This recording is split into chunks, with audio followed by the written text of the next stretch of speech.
Hey everybody, back again for another Noob Repair episode, this time episode 17. Yeah, exciting. So today, we're going to be talking about a topic which has plagued many of us, permanent markers. Yeah, the word permanent in there kind of seals the deal. Like in this copy of WCW Mayhem, and Steven's name is plastered all over it. Thank you, Steven, to let us know what is your name and also which copy of this is yours. I don't know. But yeah, so not to plug the Patreon or anything like that, but I picked this up for one of the people on my Patreon because I have a tier in there where it's like you pay $15 a month and you get a game shipped to you for yeah, that's it, like a mystery. I basically go game hunting for you, and I send mystery games, all different types of games. I try not to do most sports games, and I try not to do most. I try not to do most like really, really, really bad games. So I try to give people something that is unique to them. And I know this guy's a big wrestling fan, so when I saw this, I was like, I don't know if he owns this, but I'm gonna chance it anyways. But when I saw this, I was like, oh, I can use this in a video because I've been meaning to talk about this. So permanent marker, it sucks. It's awful when you see a game on the shelf and you're like, oh man, I want to buy that game. But then you lift it up and you turn it sideways or you turn it behind and you go, oh, it's got permanent marker on it. I'm not gonna buy it. Well, you should, because you can get this off very easily. And in a weird way too. It's like, what? Okay, so how do you do it?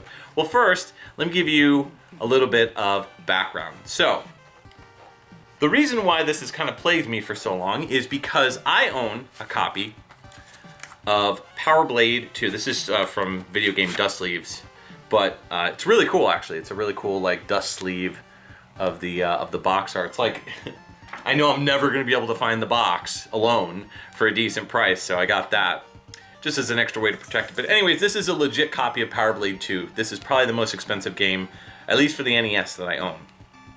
If you look, there is, right there, you can barely see it, but there is a permanent marker stain. So how did I get this one out? Well, this one I did a little differently, and the reason why you can still see the stain is because I used the magic erasers, those Mr. Clean magic erasers. This is before I knew the trick to permanent markers being able to be erased with dry erase markers, believe it or not. It's crazy, I know. But what I did with this one is I just basically scrubbed as hard as I could with alcohol, with rubbing alcohol. And it did get most of it, like 95% of it off. So that is an alternative that you can use. But here's the thing, and this is the reason why I don't fully recommend it, is because it kind of, it's hard to see in the light or without like actually being here, but it kind of stained the cart a little bit. It like discolored it, just slightly. Again, this is before I knew about the dry eraser trick. So, learn from my mistakes.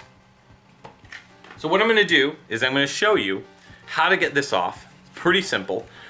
What you want to do is get a pack of these. These are available at any grocery store. Dry erase markers. You can also get them at Staples, Office Max, whatever you got lingering around. Amazon, whatever.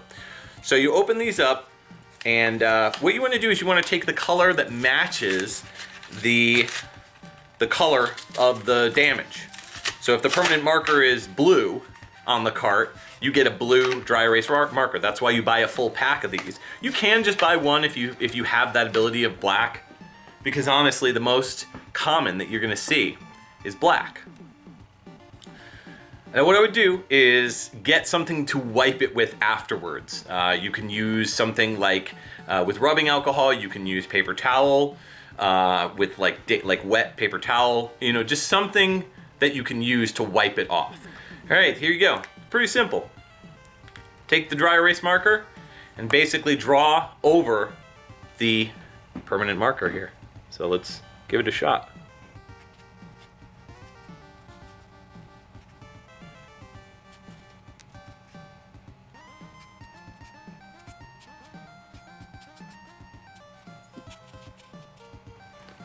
Okay, so I completely covered it with a dry erase marker. Now we're gonna wipe it off and see how it goes.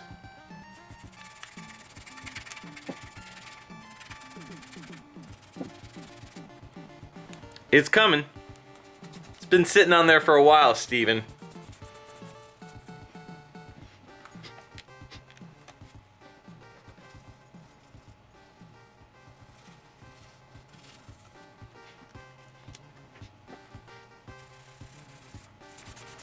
Look at that.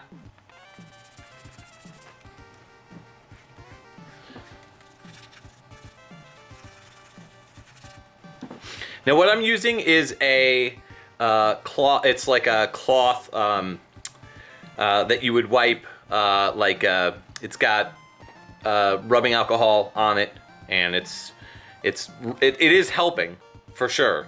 Because if you just use something without, look at that right there. Look, it's almost gone. If you just use paper towel, you may have to wet it, or you may have to, it's got to have that extra oomph, to get it off. But look at that, it's almost gone. Couple more coats of this and we should be good.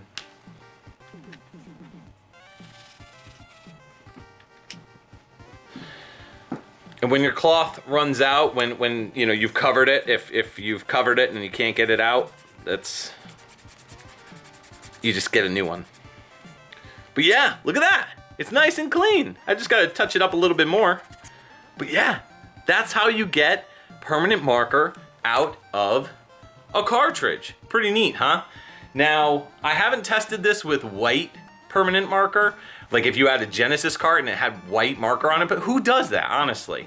I have also not tested this on stickers, but maybe we should.